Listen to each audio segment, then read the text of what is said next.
అందరికీ నమస్తే. ఇదైతే ఇయాల శుక్రవారం గదా! నేను పొద్దుగాల చేసిన పూజ అన్నట్టు. అసలు శుక్రవారం అంటేనే ఒకలాంటి మంచి పాజిటివ్ ఎనర్జీ అంటారు గదా! అట్లా అనిపిస్తది. ఎంత మంచిగా అనిపిస్తదో ఏందో అమ్మవారే మన మీద కూసున్నారా అన్నట్టు అనిపిస్తది. ఎందుకంటే ఇంట్లో చేసే క్లీనింగ్ మొత్తం, దేవునికి చేసే పూజలకి నాకైతే సెల్ఫ్‌గా అట్లా అనిపిస్తది. ఇగ పూజ సామాను క్లీన్ జేయాలంటే గిట్ల జేయండి. వేడి నీళ్ళు పెట్టుకొని గంట్లనే కొంచెం చింతపండేసేస్తే అది మస్తు నీళ్ళకిట్లా మరుగుతది గదా! మరిగినాక పూజ సామానంతా అందులో ఏస్తే మంచిగా అయిపోతది. తెల్లగా అయితాయి. మిలమిల మెరుస్తాయి. ఎంత మంచిగా మనకు గూడా పని జెప్పనయిపోతది. ఎందుకంటే చాలామందికి ఎక్కువ ఫోటోసు అట్లా ఉంటాయి గదా!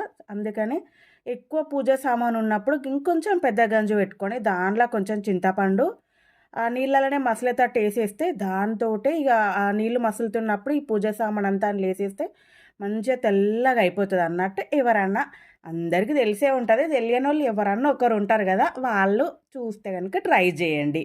మంచిగా అయిపోయింది. నాకైతే జెప్పనయిపోయింది. అట్టిగా నేను ఒక్కొక్కసారి కొంచెం చింతపండుతో ఏసేదాన్ని. కానీ ఈసారి అట్లా ఏసినా మంచిగా అనిపిచ్చింది నాకైతే జెప్పనయిపోయింది.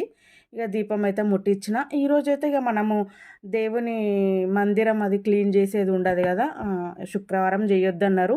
నాకు తెలియనప్పుడైతే నేను శుక్రవారం పెళ్ళైన కొత్తలో శుక్రవారం, మంగళవారం రోజు ముట్టిస్తా, రోజు కడిగేదాన్ని. నాకు తెలవకపోయేదసలు.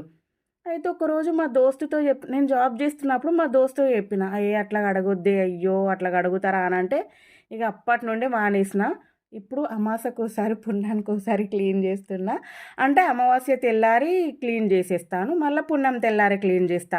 చాలామంది అట్లనే చేస్తుంటారంట. అంటే మా మేడమ్స్ కూడా నాకు అట్లనే జెప్పిండ్లు. అట్లా జెయ్యొచ్చు, ఏం గాదు.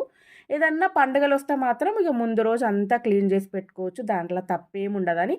ఎవరన్నా తెలియకపోతే మాత్రం అట్లా జెయ్యండి. ఎంతమంది పూజలు జేస్తారు గదా! తెలుస్తది. కానీ నాలాంటి బాధితులు మెల్లగా రియలైజ్ అయితే ఆళ్ళకి పనికొస్తదని జెప్తున్నా. ఎంత మంచిగా అనిపించిందో మస్తు ప్రశాంతంగా ఉండే రోజు పూజ చేశాక. అంటే నేను రోజు ముట్టి అన్నట్టు ఇక కొంచెము ఇట్లా వారాలు చూసుకొనే పెడతాను. రోజు ముట్టియవా అంటే రోజు కొంచెం కుదరదు. అందుకనే రోజు ముట్టియా. కానీ మంచిగా అనిపించింది. ఫ్రైడే, సాటర్డేలు ఖచ్చితంగా పెడతాను.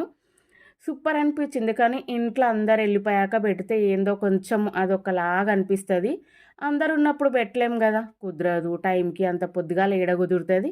ఇగ గిట్లయితే ఈరోజు మా ఇంట్లో పూజ అయిపోయింది. మీ ఇంట్లో ఎట్లయిందో కామెంట్ జేయండి. ఇదైతే మా తులసమ్మ చెట్టు దగ్గర